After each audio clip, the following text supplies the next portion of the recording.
Hello, I'm Michael McCann. I am the Gordon Hirabashi Professor at the University of Washington. I've been affiliated with the Center for Labor Studies ever since the beginning, over 20 years ago. And it's my pleasure to be the moderator for this panel. The panel actually, the title is Redefining Worker Power, but if you look in the small program, it says Redefining Worker Rights.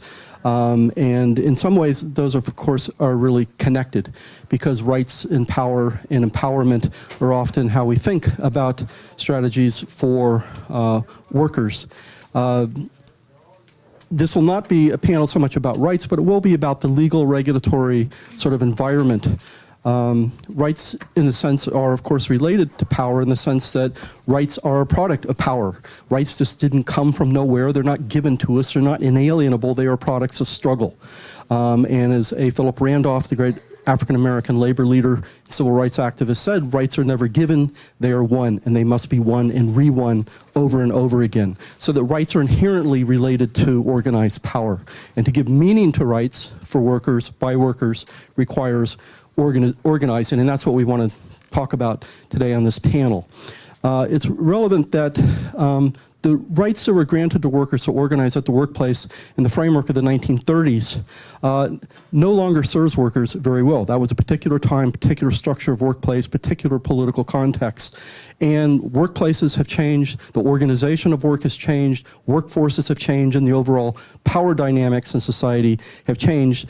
And what the panel is going to consider today and talk about a little bit is about the obstacles that inherited legal regime, that regulatory workforce law has, the challenges that it poses as well as the opportunities, but also the conditions outside of law, extra legal strategies, contexts of work, especially for undocumented workers and others, where rights are much less certain and where workers are not really protected by labor regulation. So it's about the politics outside of law, within law, beyond law, and even perhaps against law. Okay, so that's what we're going to, everybody good? Okay, so we have a large and distinguished panel. I have asked them to each speak no more than 8 minutes so that we can have an extended question and discussion period later. And we are going to proceed from the end of the table there and come this way. It's awkward here. So first, the first speaker, Maria Francisca Torres, who's with Restaurant Opportunity Centers United, working to improve wages and working conditions for restaurant workers in Seattle. ROC United is a national group representing over 13,000 restaurant workers. Take it away. Oh, you're going to use that? Okay. We would like you to stand up if you could. Can you do that? Oh, okay. So people can see you.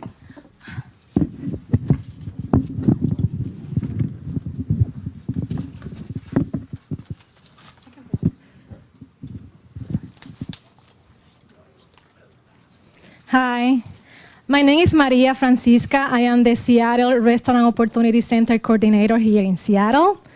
And I will talk about redefining workers' powers or workers' rights in a new way. So I am very happy that I am bringing the new news. So our mission, like he said, is to organize workers to improve wage and working conditions of low-wage restaurant workers. When I say restaurant workers, we are talking about full-service workers and fast food. Also coffee and bar or lounge where food is served. The industry that we are is the largest private sector employer in the nation with over 10 million workers. It is also the fastest growing industry even during the recent economic crisis. We have 7 of the 10 lowest paying occupations in the USA, and 3 of these are tips occupations. Our beginning. Everything started in 9/11. To help support displaced restaurant workers from windows of the world, one of the most profitable restaurants in the nation at that time. Windows of the world were destroyed when planes crashed into the World Trade Center. Hundreds of workers either incinerate or jumper to the death. Hundreds of other workers who were left behind were not only affected in many ways from the attack, they also no longer have a job or a paycheck. The owner of Window promised to rehire former workers at the new restaurant he was opening. But when he opened the new restaurant a few months later, he refused to hire back the majority of the workers, saying that they were not qualified for the job. Workers came together, successfully organized, and mounted pressure to on the owner to rehire former Windows workers. After the victory, workers felt the need to develop a center that would collectively address issues that our workers face. So in 2002, workers from Windows of the World and SADU, an organizer, formed ROC New York. Since ROC New York was founded, it was achieved a number of victories. The most recent one was against celebrity chef Mario Batali at his restaurant called Del Posto. The campaign moved him from a low-row employer to a high-row employer. We call low-row employer, the regular employer that pay minimum wage, no benefit, and don't care. And then we have high-row employer that are the employer who pay more than minimum wage, also give benefit and treat the workers right. So how this fight started with Mario Batali was about wage theft. Was a lot of wage theft, so the workers filed. They went to court, and at the end, they have an agreement where he will pay back the wage and also give salary and benefits. We won over 6 million in stolen thieves and wage in different states, and I have it here. New York, New Orleans, Michigan, and Philadelphia, using the same model. Normally, in many places, start with wage theft. We opened a work-owned restaurant called Colors. It's a cooperative, one in New York and one in Philadelphia. ROC Unite, our national organization, was established in 2007. So in 2002 was ROC New York. ROC United nationally was in 2007. In addition to New York, ROC has grown nationally in 10 other regions: Washington, D.C., Chicago, Detroit, Miami, New Orleans, Philadelphia, Los Angeles, Houston Bay Area, Boston, and now Seattle. Our program is 4 parts. The first part is research and policy.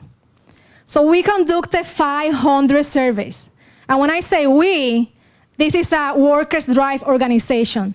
So the majority of the surveys are done by workers, by restaurant workers. Also, we have some volunteers, like Dylan, and some students, some people who say, I know restaurant workers, I will give you the information. Also, people who help us to do surveys. The surveys are very important because with 500 surveys, that is 18 pages, at least 25 minutes doing the survey, we find a lot. And that gets us to the second stage, is action. We will know what is the path that we have to follow. The worker will say at the surveys, also and at the meetings. Then between research and policy and action, or after, we also build what we call the high-row committee. And I already say what is a high-row employer. So we find these amazing employers in the city, and we build a committee. And then we partner with this employer to train the workers. Example, if a worker in the back of the house want to be in front of the house, so from a cook want to be a server, we can offer these trainings. If a server want to be a bartender, we can offer that training in partnership with the high-row committee. And then our fourth program is the consumer. We want to have a website where you're going to eat, I am going to eat, I will look our website and we will grade the restaurant, grade A, B, and C. So if I am looking for a place to eat tonight, I will look for grade A. That means that the food is not only good, the food is good, but also the employees that are there are well treated. So you and me, we will not only eat good, but ethical at the same time. And this is basically the new way that we are organizing workers, because we all have the right to organize. But as you know, it's very difficult in the normal model. So this is a way, example, if I go into a place to talk with a restaurant worker and I say, hi, my name is Maria, I'm an organizer for the union, you can see that they're like, oh. But if you say, my name is Maria, with the restaurant opportunity center, it's like, okay, they are not that scared.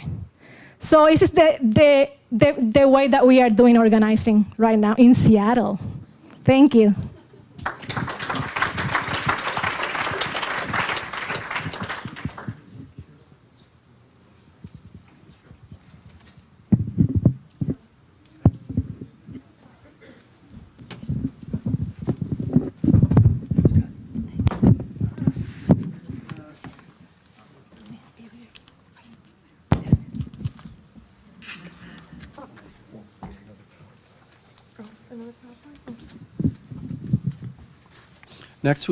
Next we have my colleague, Carolyn Pinedo-Tarnowski, who is an assistant professor in American Ethnic Studies and the Law, Societies, and Justice program. Her work focuses on race, immigration, labor in the United States, and she's just completing her first book called Daily Labor's Marketing Identity and Bodies in a New York City Street Corner. Okay, thank you, Michael. Can everyone hear me? Okay, great. It's hard to hear from here. Thank you very much. I'm really excited to be part of this conference. I have to say that I feel really humbled also to be sharing a seat on this panel. But I hope that you like what you hear and with what I have to say about my work with day laborers in New York City. So the title of this panel, as it was shared with me, Redefining Worker Power. For me, it means shifting my lens a little bit from learning about how and why labor regulations create distinctions across groups of workers or exclude them entirely, to understanding what the narratives of day laborers can teach us about how they manage protections and rights in the workplace. And for this, I mean outside of sort of the formal regulatory structures that tend to govern the ways in which workers might advocate for an improvement in their rights.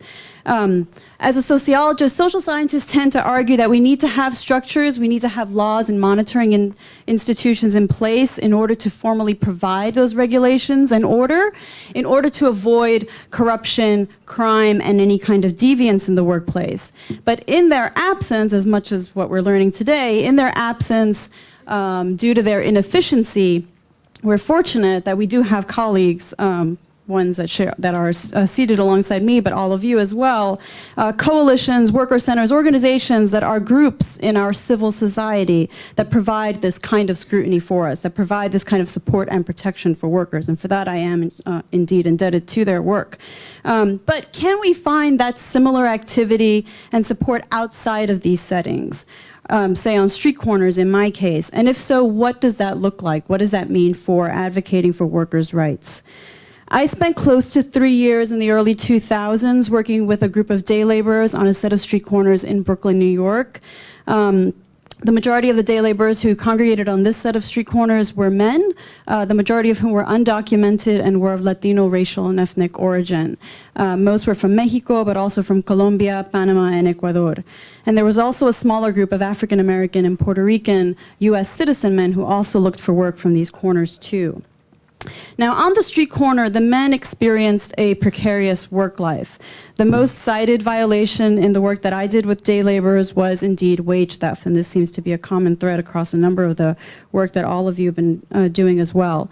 And this echoed a national study of day laborers that was also done that cited that 49% of all workers in day labor across the United States cited wage theft as being the most egregious violation they experienced working in the day labor market. Like that study, I also found that workers were subjected to verbal and physical abuse, hazardous working conditions in the workplace, widespread reports about bruises, cuts, muscle fatigue, broken limbs, and much more serious injuries as well. And I just wanted to share with you one account from one of the men, Manuel, who shared with me a disturbing, though not uncommon, experience for the workers. So here he explains that he suffered a very severe burn while working in a welding factory, and upon or following that injury and speaking with his foreman, he was informed that he could no longer work at that welding factory. He lost his job. They didn't want to give me any compensation, not even medical care, because I only work part-time, and because I don't have papers, the boss told me that I was not entitled, that I did not deserve any help either. So Manuel's experience is not likely to surprise many of us here. I know that. The Federal Equal Employment Opportunity Commission, the EEOC, does explain and recognize that undocumented workers, once they have a job, share most of the same rights to wages and protection from discrimination and abuse in the workplace as their legally employed coworkers. However, we know that these rights are rarely enforced. Employers either dismiss these rights, are uninformed themselves, or assume that the workers lack a knowledge of those rights or don't have assistance, legal assistance in order to access those rights. So though often we view these workers, undocumented workers, and specifically here day laborers, though we view them as powerless and docile, redefining worker power for me means that understanding that these men are in fact active participants in shaping their work and social experiences to manage some of the constraints, the challenges and limitations that they face in the work, in their work environment. So today I'd like to share with you very briefly just a set of what I call day labor rules in my research that show how these men on this set of street corners improved and regained some power in their own work experiences. And they comprise two categories that I've labeled keeping record and building community. So what did keeping record look like? Keeping record, the day laborers on this set of street corners created a wage structure that outlined the minimum wage levels for various types of working experiences by the hour, by the day, often accounting even for transportation or the number of workers that were being assigned to a job, even varying according to seasons of the year. They recorded their own work hours. They recorded the names of employers, names of both good employers but also bad employers, ones who were violating rules such as wage theft. They also believe strongly in mentoring fellow workers on the street corner, mentoring them about how to work in day labor, how to work in the informal market. But they also doled out punishment when necessary for those same day laborers who violated these street corner rules in their makeshift workplace. So these rules, like establishing a wage structure or refusing to work for a bad employer, showed how the men challenged the understanding that these employers held about them, even challenged the understanding that the market has about them, about their rights in the workplace, explaining that they do have a right to a fair wage, whether they're citizens or not. Compadre, one of the designated foremen on the corner, explains this, echoed this sentiment. The law doesn't recognize me. That's bad, I know. But I don't need the law to tell someone he has to pay me for my work. He knows that. So at least I make a record of it. I write everything down. I don't need the law to tell me that I can or can't write down my own hours, even show it to my boss. You think this is my first job? I know how to work. I've worked all my life. Sorry, excuse me.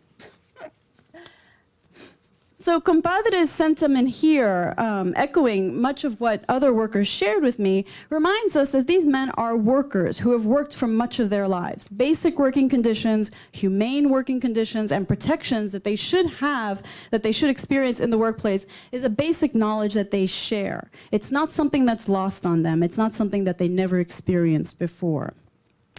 The second category that I call building community describes how day laborers gathered at each other's homes over food and drink would share their work experiences, shared what worked well, what didn't work well, the problems that they had, the concerns that they had, and what they were capable of doing in order to resolve those concerns and address their needs. They also pooled resources together, often pooling money, but also pooling items like tools that they could use in the workplace, safety equipment that they could take with them to the workplace, or to the work site more accurately.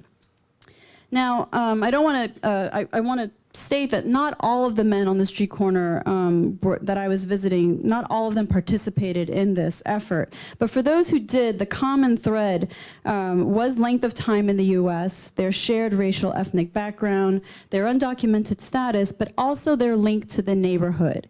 They all shared an investment in their membership of being a resident in the neighborhood in Sunset Park, Brooklyn.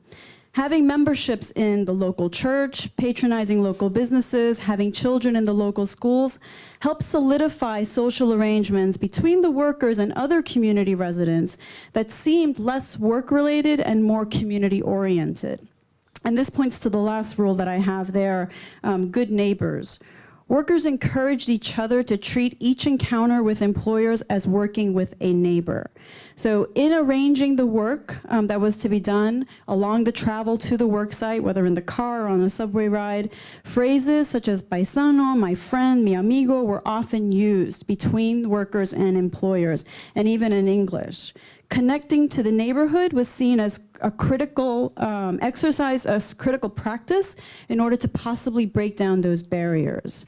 So this here is a common exchange that took place between workers and employers. My family thanks you. Do you have a family? Oh, my daughter goes to PS 131. Do your children go there?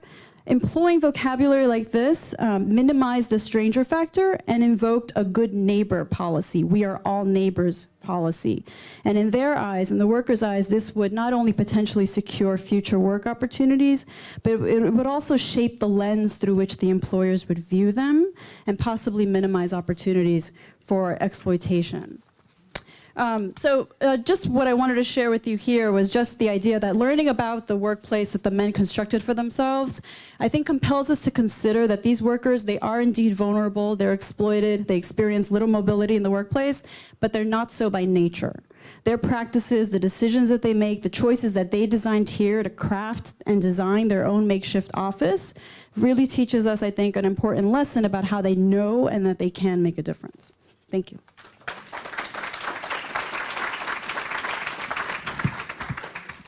Thank you, Carol. And it's fitting, that's right, that our next speaker is Hilary Stern, who's the Executive Director of Casa Latina. As you probably know, Casa Latina is a leading voice in Seattle for Latino immigrant day laborers, combined direct service with community organizing, both for job skills and employment, while working for long-term solutions to level the playing field of immigrant families. Thank you. This is mine. I hope you don't mind that I'm sitting down here. I'm trying to be in the middle. I hope people can see me, but I have my notes on an iPad, so it's a little bit hard up there. But it's really great to hear these previous panelists. Oh, thank you. Oh, let's see how to. Oh, I think this works too. I just got to get closer. Okay, there we go. It was really great to hear the previous two panelists because they were a great introduction for the work that I'm doing. And in fact, when I started hearing about Maria's presentation of Rock United, I was thinking, oh, I'm going to mention Rock United in my presentation, and I'm going to talk about my creation story because I think that that is so important when you talk about how worker centers and how workers got together to organize new structures in order to protect themselves.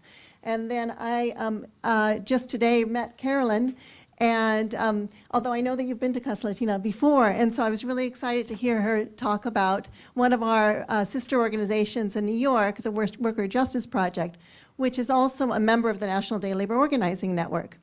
And by the way, a story that you didn't tell is that their trailer got swept out into the bay, into Brooklyn Bay during Hurricane Sandy. And then since then, they've been very involved in rebuilding Brooklyn and all the day laborers around the New York area and rebuilding after the hurricane.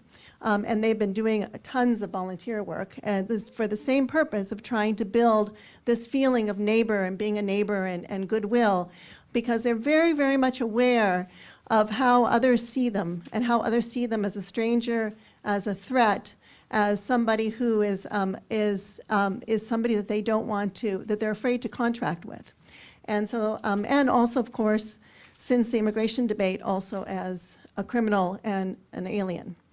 So that is part of their strategy, is really of integrating and showing that they are part of the neighborhood.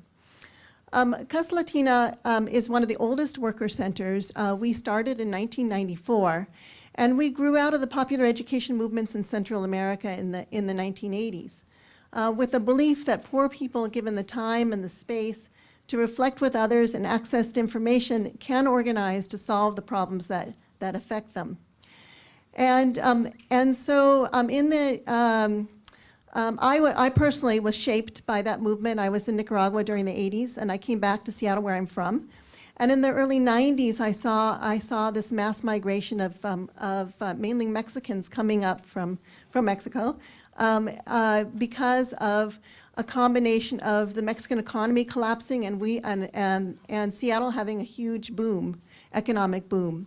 Of course, this was shortly after NAFTA was signed, and there was huge convulsions in the economy and people losing their jobs, their livelihood, and migrating into the cities from the rural areas, and then from there north to places where they knew people, other family members, distant family members, mainly in California.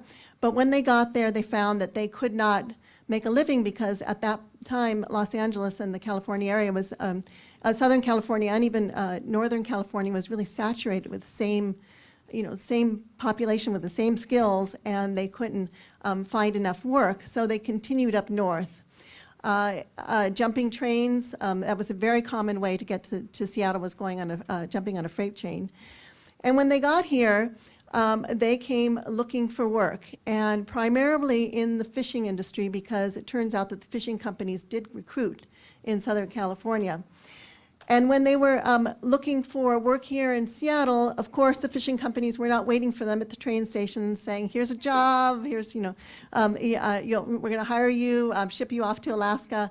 But they had to, and they didn't know anybody when they got here. They had to make their way around downtown Seattle. Most of them were homeless.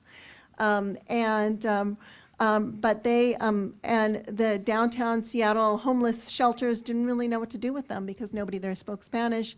They didn't fit the profile of homeless people, because they were really looking there. They didn't identify themselves as homeless. They were just looking for a job, but they were temporarily homeless. And we started organizing them. First, when they couldn't find work in fishing, they started looking for work in day labor. And in Seattle, many of them who had come from California first went to the Home Depots. There's nothing going on there. So they found out that along Western Avenue, which has historically been a pickup site, originally a shape-up zone for longshoremen, along Western, and then has continued throughout the years. I don't know, probably other people might know this, but I thought it started around the 1920s, or maybe it was before that. Does anybody here from the ILGWU know when it started? Long time ago. I know that the Millionaire Club, who was located there, moved there in the 50s to be closer to the day laborers that were already standing out in the street there. Of course, at that time they weren't Latino, but they started. But in the early 90s, started to become, there started to be a lot of Latino day laborers there, and so we started with Casa Latina. Started with popular education, popular theater, talking about issues like wage theft and other issues, and trying to get people to together figure out how they could solve their problems. Solve the issues around wage theft or other health problems, looking for a job, lots of different issues, dealing with the police. They're very vulnerable outside, and then we started to also realize, as in our neighborhood work, we found out that the businesses there were pissed. I mean, they did not like them standing there on the street. Around the 90s in Seattle, like I said, it was a huge boom, economic boom. Belltown was really changing, and Belltown was transforming from a working class neighborhood to becoming very, very gentrified. And the Belltown Business Association really wanted to attract tourists to come down, walking down Bell Street, which was right where the day laborers were standing on Bell and Western. And so together we worked with the Business Association to start up a place where we could organize day laborers to be off the street, and started up a worker center. Of course, our interest was really to protect workers more. The Business Association was to get rid of them.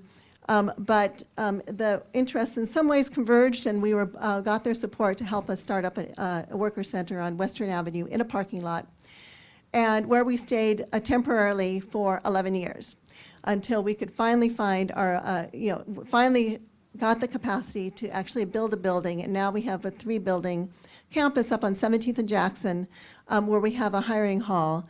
We've had a hiring hall all that time, but now the hiring hall is all indoors, which is great.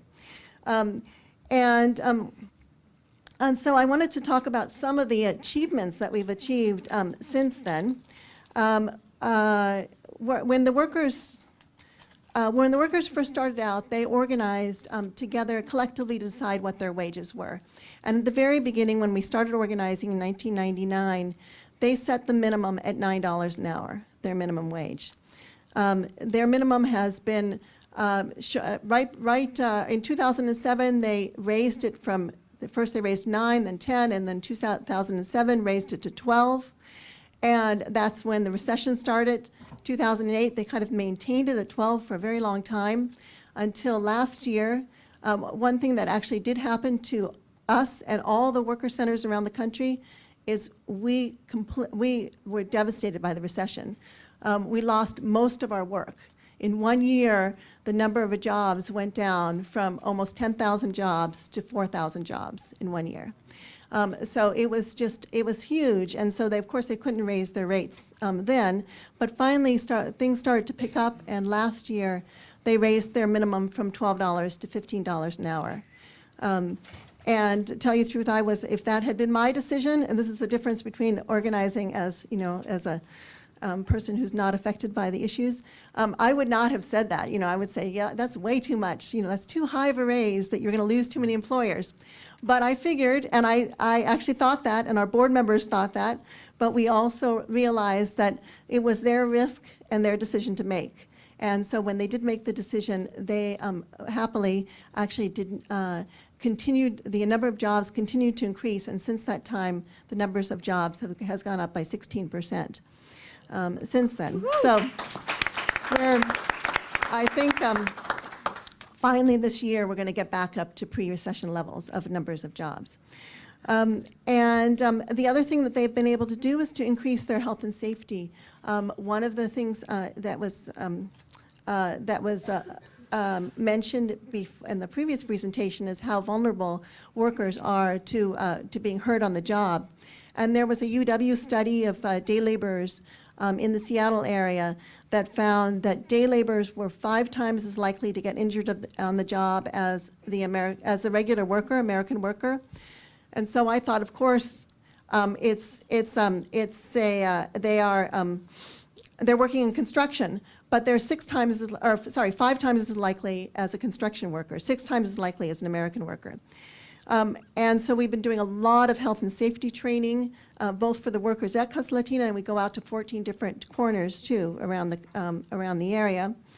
Also able to helping them build a career ladder by in order to get better jobs through speaking English, teaching green gardening, green cleaning, moving, all of these things we could never do except by having a space where we have classrooms and a worker center.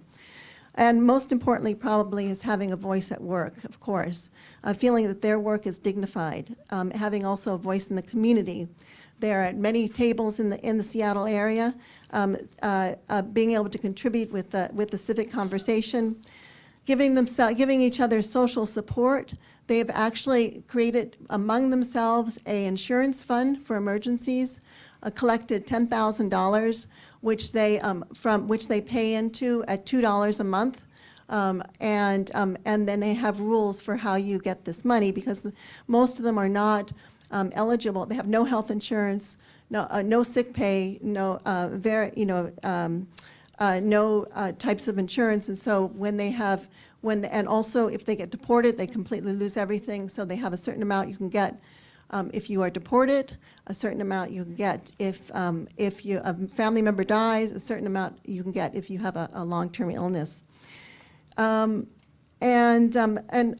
just 2 years ago, there was a follow-up study to the study that was mentioned of day laborers and wage theft, where it was found that 49% of day laborers around the country had experienced wage theft in the past 2 months.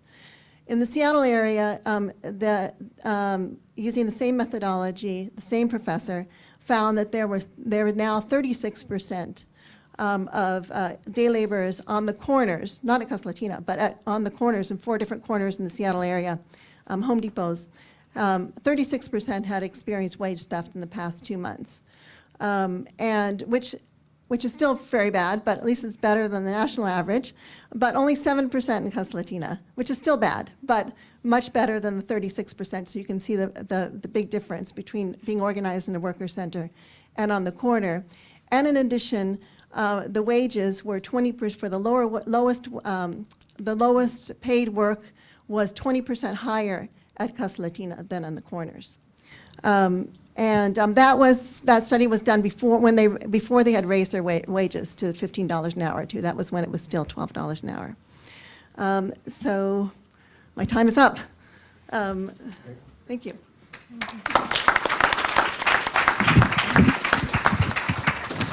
Thank you. Next, we have Jonathan Rosenblum, who's a labor organizer and activist. He's working Washington, fighting for good jobs and fair economy, and he was a key player in the campaigns for airport workers and $15 minimum wage initiative that passed the CTAC last year.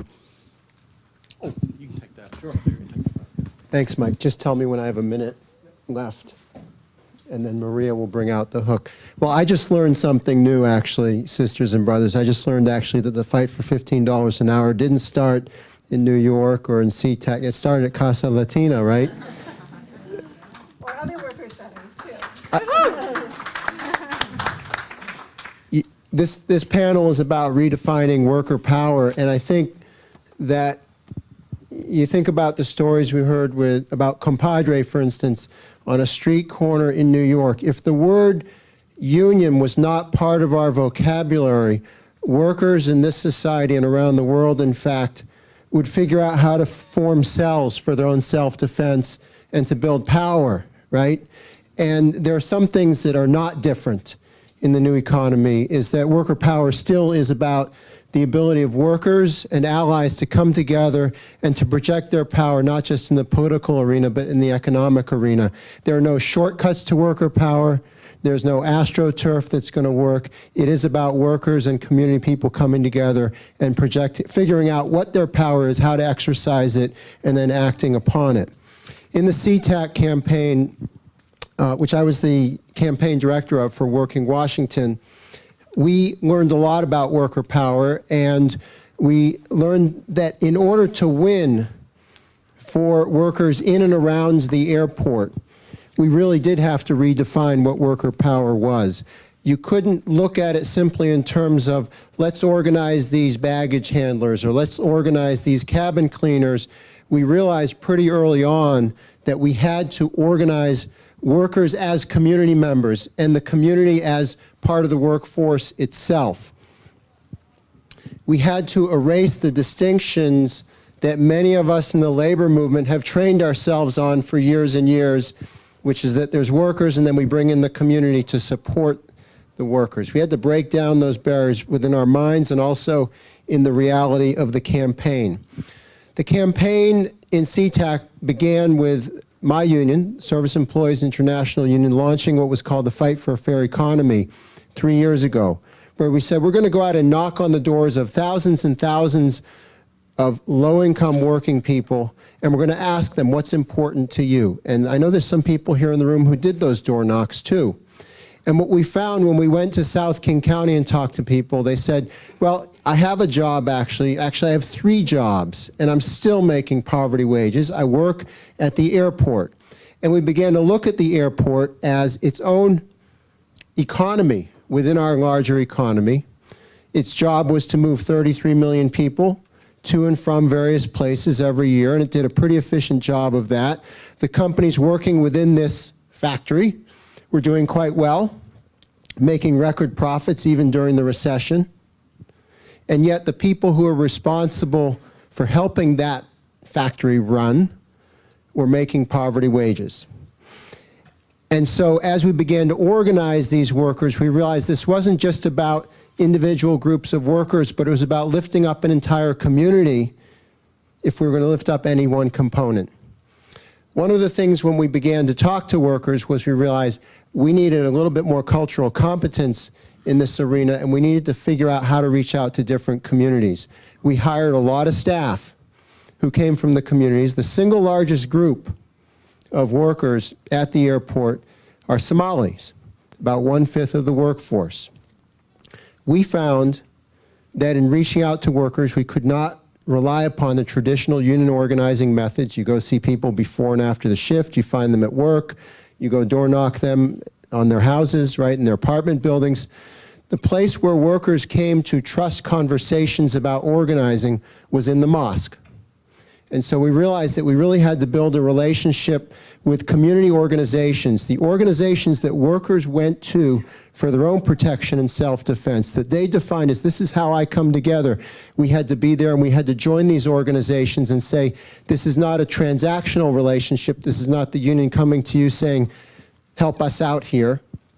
But rather, this is us coming to you saying, let us work together on this common venture, so that we see the fight for $15 for SeaTac airport workers as not simply an economic fight to have people get a decent paycheck, but as a way to lift up an entire community, because when people have more money, they can spend more money in the community. They can help those struggling businesses that are run by immigrants who come from the same families, who pray in the same mosques, who go to the same schools, right? That this is about thinking about how we lift up the whole community through this fight for airport workers. We started with a very basic power analysis. That is, the major economic player at SeaTac was, anybody know? Alaska Airlines. Okay, yeah, we've done a good job of communications. And we said we have a simple but powerful idea. We're going to make every airport job a good job. We don't care who the employer is because the contractors change all the time. What we care about is when somebody goes to work, they need to be treated with dignity, they need to have the respect of their union honored by the employer, and they need to have a good job. And so we've been focusing a lot on Alaska Airlines, and before I finish, I want to give you an opportunity to help us focus a little bit more. How much time do I have? 2 minutes. I'll tell you about that opportunity right now. We continue to organize even while we are in litigation with Alaska and the Port of Seattle around implementation of Proposition 1. I do want to say, good news is the state Supreme Court is taking our case up on June 26th of this year. We are going to have oral arguments that day, and we hope and we believe that by the end of this year, we're going to have a favorable ruling from the state's highest court that says, yes, airport workers deserve everything that Proposition 1 guarantees them, because that's what the voters voted for. But before that, people know that Alaska Airlines has, like any public corporation, has to have an annual shareholders meeting. How many people have been to their shareholders meeting before? A couple folks? I know Mark's been there, you've been there, yes. We've had fun the last couple of years at the expense of the CEO and his board of directors. 2 years ago, we were at the Airplane Museum down at Boeing Field. A bunch of us went up, asked very, very tough questions of the CEO, passed out our information, and last year, we had about 70 people inside the shareholders meeting in downtown Seattle. And I have to say, we wrecked that meeting. We had ministers standing up to pray for justice for workers. We had workers from Los Angeles, Portland, and Seattle airports all standing up, shouting out the demands for unions and fair wages. We had community leaders leading raucous songs for justice within the shareholders meeting. This was not on the agenda. And I think as a result of the last 2 years, Alaska Airlines this year decided to hold their annual meeting in Anchorage, Alaska. Well, we do have a delegation going up to hold them accountable because they can run but they can't hide. But we have our own People's Shareholders meeting on May 7th. It's a couple weeks away. And I invite you all to join us. You do not have to be an actual shareholder of Alaska Airlines if you want, although they're invited too.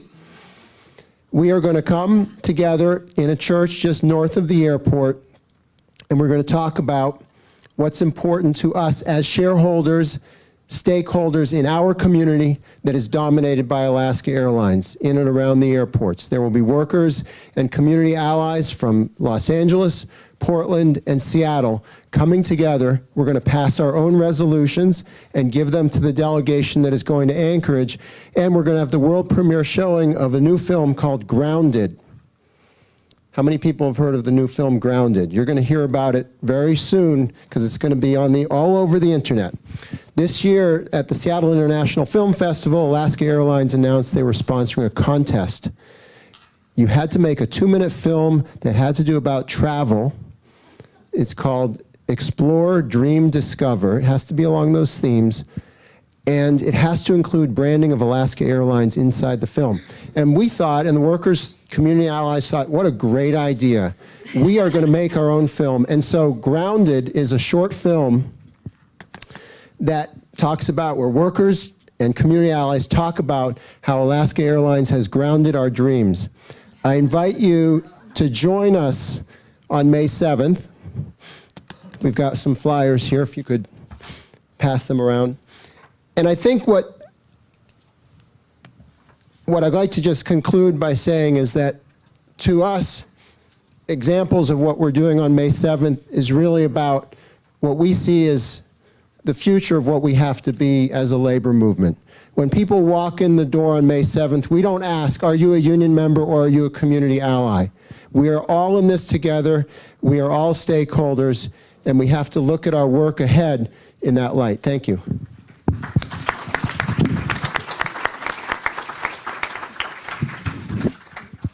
Thank you. Next, we have Stephen Price. Oh, do you want to go first, Dawn? Okay, let's go because we're going to connect. Stephen's a longtime organizer and activist, and has also worked on is from Socialist Alternative and 15 Now, worked on the $15 minimum wage, so seems appropriate. Thank you.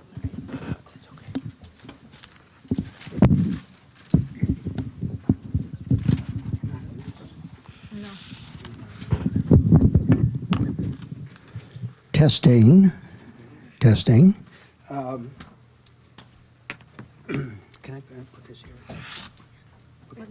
Just put it here. Pay attention. I have 8 minutes to give you the 3 volumes of Capital, Marx and Engels' works, so here it goes. The first question is, when we're talking about, I'm not going to do this anymore. When we're talking about organizing, the question I have is organizing to what end? What are we organizing to do? I mean, we're organizing to help people's lives, of course, and we're organizing maybe to reduce income inequality and wealth inequality. But really, what is the purpose of what we're doing? And I would like to mention a couple of things here. First, we live in under an economic system which is called, anybody know what it's called? I thought it was called capitalism, but it's called capitalism. I'll give you an answer. And under capitalism, we are also talking about workers, redefining workers' power and workers' rights. And I took that and under workers, the right that a worker has under capitalism, they only have one right. And that one right is to look for a job. That's their only right, to try to sell their ability to work. That's all they have. Any other rights that they have acquired have been acquired, as you mentioned, Mike and Dean, is through struggle. That's the only way they came about. And so all the rights, but under capitalism, technically, the only right that you have is to go and look for a job. And if you get a job, you don't even have, for example, as Dean mentioned, necessarily clean drinking water. You don't necessarily have bathroom breaks. These were all things that were fought for. The 12-hour day was fought for back in the 19th century.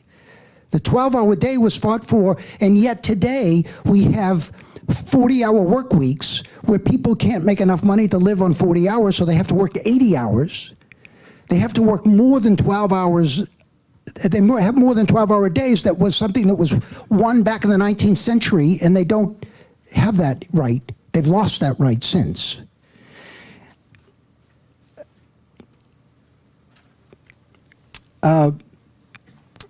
If you were lucky enough to get a job, once you get a job, you live a life. Your working life is lived in a completely despotic, undemocratic existence.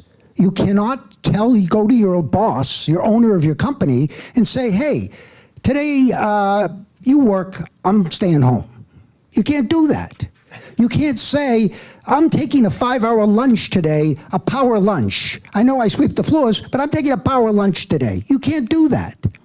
The boss tells you what to do. You don't tell the boss what to do. And if this is news to anybody, I'm speaking to the wrong crowd. So this is a problem. This is capitalism. This is the way it works. Unless you fought for some rights and exceptions, this is how the game is played. And the question becomes, is this the way we want to live? If we work 8 hours a day or 10 hours a day or 12 hours a day, is this the way we want to be?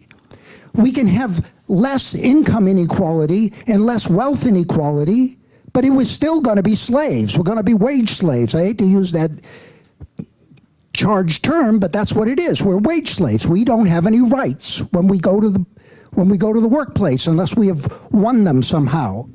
The other thing about capitalism, this annoying little aspect of capitalism, is that it involves, almost by definition, growth. You can't have capitalism. Capitalism is based on the concept of growth. Capitalists go into business in order to grow, and if they don't grow, they're out of business through competition. So that growth, unfortunately, is oftentimes, and in reality, unsustainable. And it's leads to ecological conditions that could mean the end of humanity as we know it by the end of this century. Now, I'm exaggerating, of course. So let's look at something like the International Energy Agency, which, as far as I know, is not a Marxist organization. And the International Energy Agency says that we are now producing greenhouse gases that will, at a rate that will end up at the end of this century, an increase of 6 degrees Celsius. Humanity has never experienced that temperature, that surface temperature. Nobody knows if we can even live under those conditions, yet that's where we're headed. And that's under capitalism. The other issue about capitalism is, in terms of the Alaska Airlines situation, they are under a legal and fiduciary responsibility to their shareholders to maximize their profit. That is, they're required. They're required to do that by law, or otherwise they could be in trouble. The board of directors could be in trouble. So they are duty-bound by this system that we live in now to keep the wages as low as possible and to fight tooth and nail to prevent minimum wage increases. They're legally bound to do that. They have to do that. That's the system we live in, that the owners are forced to keep the workforce in poverty by law. So what's the solution to that? The solution would be a society where we have rights that are won, but then when the attitude towards these rights, they then become inalienable. Inalienable rights for food. Everybody should have food. Everybody should have clothing. Everybody should have shelter, and everybody should have health care, education, transportation, and the ability to have leisure time. And they should be able to do these as guaranteed rights, and these things should be free. You shouldn't have to say, I am unhealthy, and I have to pay for my health survival. So the question becomes, what do we do? And the only thing to do is to overthrow capitalism. I hate to break it to you, but that's what we got to do. We got to overthrow capitalism, and we got to bring about a situation where these rights are guaranteed to everybody. Now, how do we do that? And the answer is that on Tuesday, this coming Tuesday, at 11 o'clock, the revolution is taking place, and it'll be done by noon.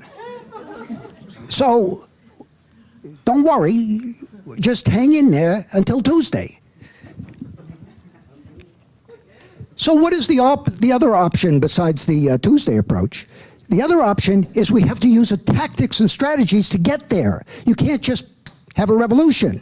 So what are the tactics and strategies the Socialist Alternative and 15 Now have adopted? And they have adopted a tactic of working to fight for a $15 minimum wage. That is our tactic, because just getting $15, if it comes about, ain't going to solve the problem that there's no humanity at the end of the century. It ain't going to solve the problem of people living and going to a workplace where your boss is your ruler.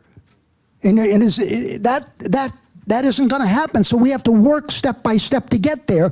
And that means that this reform of $15 is only a reform. It is not a revolution. It's a reform, but it has to be connected to the end result, which is socialism. That has to be a connection there, and that's what Socialist Alternative does. 15 Now doesn't do it. They accept any riffraff that comes in, including me. Now, but Socialist Alternative says we need to fight for 15 Now, but that's one step. That's a tactic along the way. We need to fight for rent control. We need to fight for shorter work hours, et cetera, et cetera. Free transportation. Mass transportation is getting killed, et cetera. We need to tax the rich. All of this is connected to the ultimate struggle. The key thing is that this approach seems to be working. Kshama Sawant, an avowed socialist, got elected with almost 95,000 people voting for her in the city of Seattle. Now, I've been around more than a couple of weeks, and that I never thought would happen in my lifetime. That's incredible. And so she has done that, and she is, by the way, with Socialist Alternative. And we are fighting in this direction. And by the way, if you might ever read the Seattle Times, and my condolences if you do, but if you read the Seattle Times, and if you watch TV, 15 Now is on $15 is on almost every single day. This is an unheard of situation.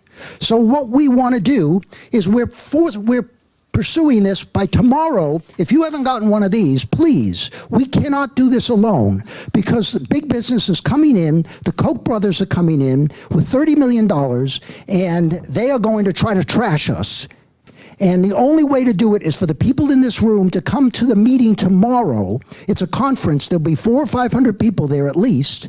It's at Franklin High School at 10:30. It runs all day, and we're going to continue to fight for $15 minimum wage, and we're going to set the language for the ballot initiative or the charter amendment, whichever we do. That happens tomorrow. So please come if you can. And thank you very much.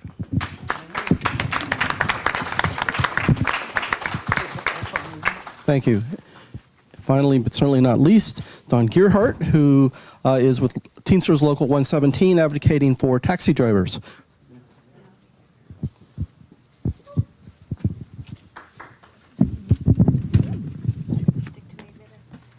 Hi, everyone. Take this on. Hi, everybody. My name's Dawn Gearhart. I'm from Teamsters Local 117, and thank you very much for having me here today. I feel humbled by being on this panel, like some of the other panelists mentioned, but I'm really excited for the opportunity to talk to you about some of the work that taxi cab operators have been doing in Western Washington.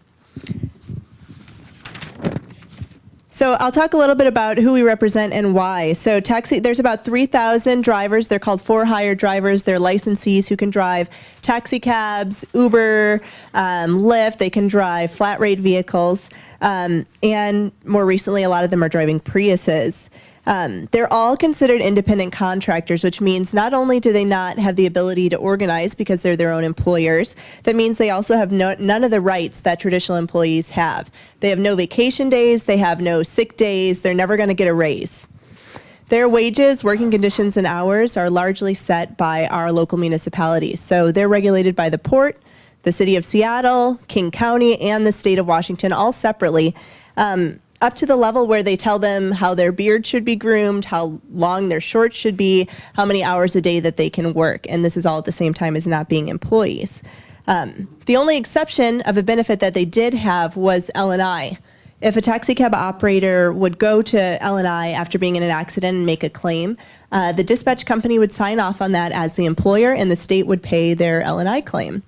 In 2011, the state did an audit, and what they found out was that nobody had ever paid a premium for L&I for taxi cab operators. And so they said, dispatch companies, you owe us $4 million for the back premiums. And so their response was to take the unorganized drivers, leave them out in the cold, and hire a lobbyist who went to Olympia and told our legislators that taxi cab operators were desperate for L&I and that they needed to have it and that this job was so dangerous. So the response was to make it mandatory for each of those drivers to purchase their own coverage, even though they're their own employer, at a cost of about $2,000 a year, because they're classified with security guards and armored car drivers. This is all without the knowledge of drivers, and so they got a new increase in cost of about $2,000 a year, all at the same time when they gross about $15,000 a year, and that's for the owner of the taxi cab. That's according to a 2013 study done by the county and the city. So this was a pivotal moment for taxi cab operators. In 2011, they decided they had had enough and that they needed representation. So they went to several different unions, they approached guilds, and every time they were told, we can't get a collective bargaining agreement, you're never going to have a contract. You're not an employee, we're never going to negotiate with anybody, sorry. And they came to Teamsters 117 and they got a different answer, which is that if they can pull themselves together, if we can find a way to fight for the rights that they deserve, that we would do it. And so in summer, I think it was July of 2012, about 500 taxi cab operators voted to form their own formal association that we represent. They elected a panel that would be their board and that would set their agenda and make decisions for their organization. And they decided on a dues rate that they were going to pay every month. And so that's how they came together.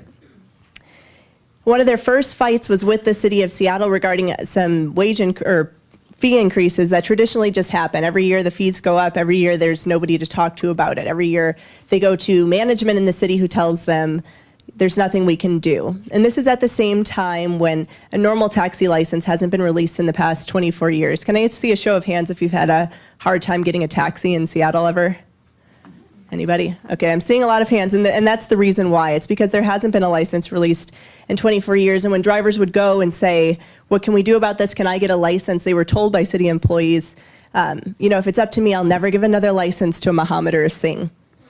That's what they were told by people who are currently employed for the City of Seattle. And so, we always say the employer is the best organizer. In this case, it happens to be the City of Seattle who acts a lot more like an employer for these drivers.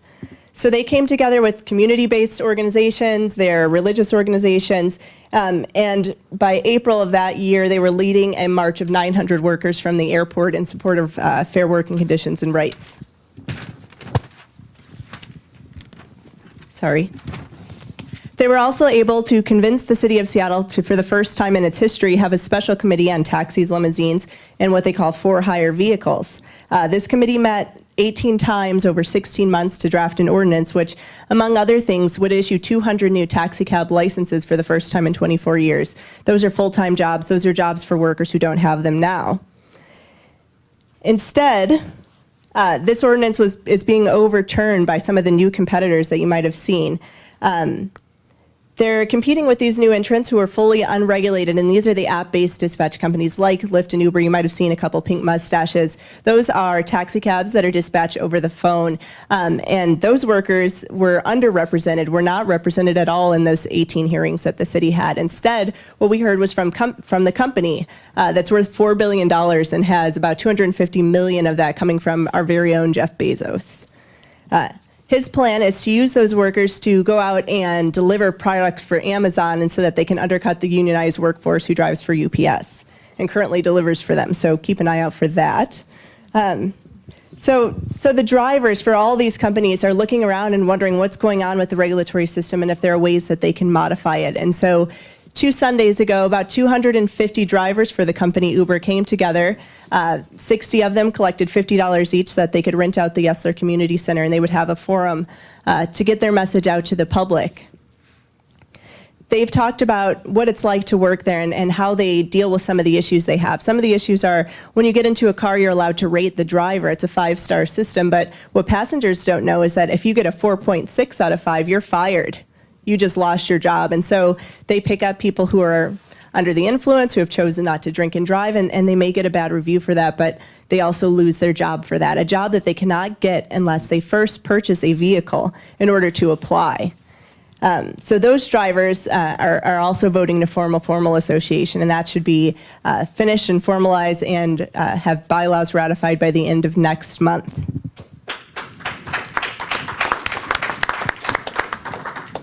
The other piece of the ordinance that the City Council passed made some basic requirements for safety for the companies that are providing these app-based services.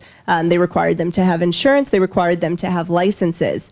Because the companies have so much money, unlimited funding, and strong political backing here in Seattle, they've been able to get over 30,000 signatures to overturn the ordinance that would have required them to have insurance and that would have issued new taxi licenses, and that's going to be on the ballot in August. And so keep an eye out for that.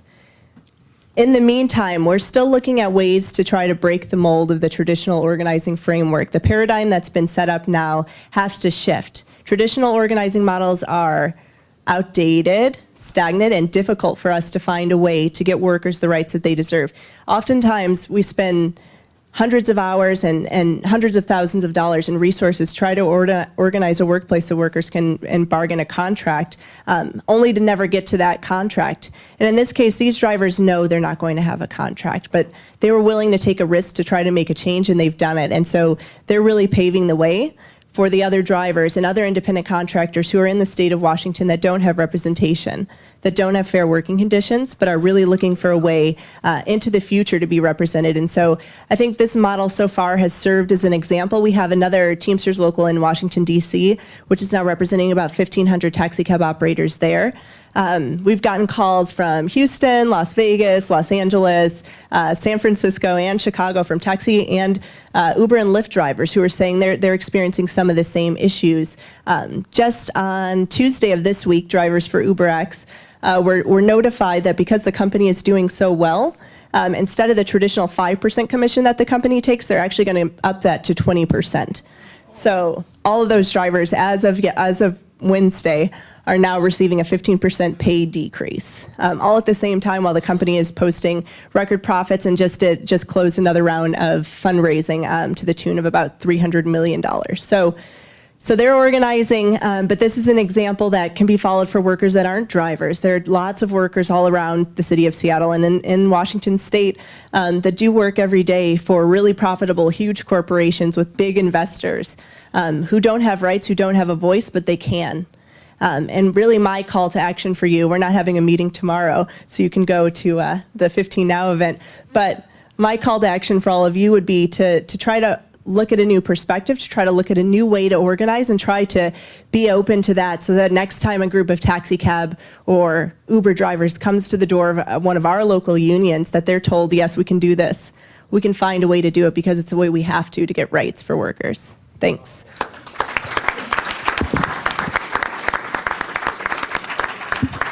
Thank you. Well, this was the biggest lineup of speakers in the shortest time slot. So we are out of time. Do we want to cut it off, or do you want to? We can take, okay, two questions. I want to ask about some historical events. In '92, I was a council rep in my building at Boeing Everett. All 600 people in my building, it seems, pretty much, were for the candidate who was against NAFTA. The Republican and Democrat candidate in '92 were both in favor of NAFTA. And my understanding was NAFTA was the main reason they supported this candidate. Move forward to 1999, we had the November 30th, 1999 Seattle protests against these trade organizations, and about 10,000 youthful anarchists and about 40,000 old white males in labor unions. My understanding was that a lot of people were not very happy with Clinton and because of NAFTA and his trade policies with China, Glass-Steagall, stuff like that.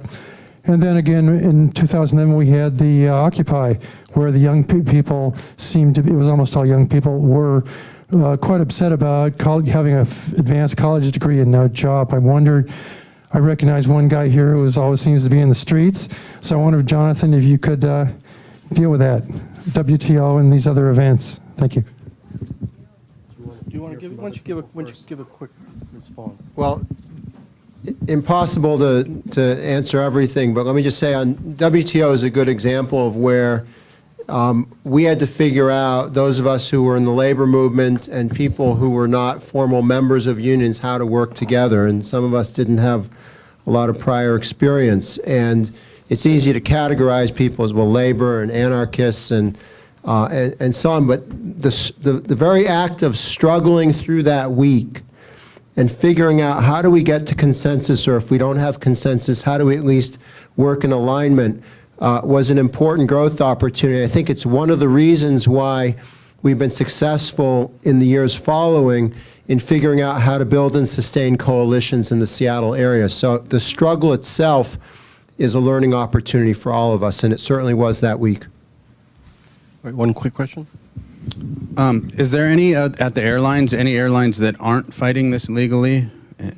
Currently, I know Alaska is. Is anyone on board with it? Because I'd certainly like to take our business there.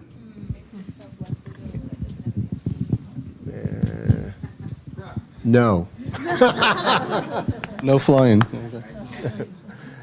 All right. Thank you all very much.